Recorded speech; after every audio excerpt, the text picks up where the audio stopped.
হে দেয়ার, কেমন আছেন সবাই? আজকে আমি আপনাদের দেখাবো কিভাবে ফেসবুকের প্রফেশনাল মোড অন করবেন। এটা একটা নতুন ফিচার, অলরেডি অনেকেই পেয়েছে আর আস্তে আস্তে সবাই পেয়ে যাবে। তো আমরা চলুন দেখি কিভাবে সেটা অন করতে হয়।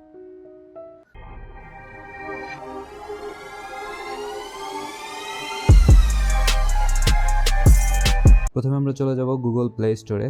এখান থেকে দেখব যে আমাদের ফেসবুক অ্যাপটা আপডেট আছে কিনা। যদি আপডেট না থাকে আপনারা আপডেট করে নেবেন। আমার আপডেট আছে, আমি ওপেন করলাম জাস্ট। এবার এখান থেকে প্রোফাইলে চলে যাব। প্রোফাইলে গিয়ে 3 ডট মেনু আছে একটা, এখানে ক্লিক করব। তারপরে এই যে টার্ন অন প্রফেশনাল মোড। তো চলুন দেখি আমরা প্রফেশনাল মোড অন করে ফেলি। ক্লিক করলাম, turn on professional mode.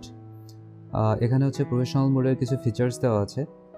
Gate paid for year content, মানে আপনি যদি এলিজিবল হন তাহলে মনিটাইজেশন টুল আনলক করে আপনি আপনার কন্টেন্টের মাধ্যমে টাকা ইনকাম করতে পারবেন।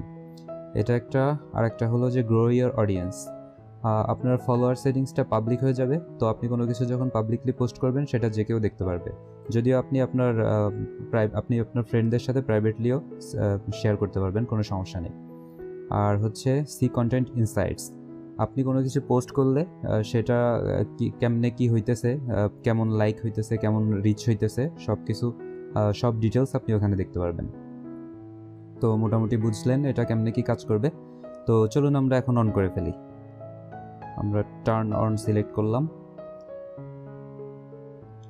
আর একটা কথা, এই প্রফেশনাল মোড হয়তো সবার প্রোফাইলে এখন নাও আসতে পারে, কারণ হচ্ছে ফেসবুক আপনারা জানেন কোনো কিছু দিলে একবারে সবাইকে দেয় না। কোনো কিছু অন করলে এটা কিছু আস্তে আস্তে কিছু ইউজার কয়েকদিনের ভেতরে সবাইকে দিয়ে দেয়। তো যদি না পান এতে হতাশ হওয়ার কিছু নাই, এটা এমনিতে পেয়ে যাবেন। আর অবশ্যই ফেসবুকের আপডেটটা, মানে অ্যাপটা আপডেট আছে কিনা এটা চেক করে নেবেন। হ্যাঁ, আপনারা দেখতে পাচ্ছেন আমার প্রফেশনাল মোড অন হয়ে গেছে, এখানে ওয়েলকাম করতেছে। আর হচ্ছে যে আপনারা চাইলে আবার আগের মোডে ফেরত যেতে পারেন, মানে নর্মাল মোডে। সেটা হচ্ছে টার্ন অফ প্রফেশনাল মোড। এখান থেকে এটা সিলেক্ট করলে আবার আগের মোডে চলে যাবে। তো আপনাদের যেটা ইচ্ছা ইউজ করেন, কোনো সমস্যা নাই। আর হচ্ছে যে আমার ভিডিও যদি আপনাদের একটু ভালো লেগে থাকে বা আপনাদের একটুও কাজে লেগে থাকে, আপনারা জানেন কি করতে হবে, তো সেটা করবেন প্লিজ। সবাই ভালো থাকবেন, সুস্থ থাকবেন।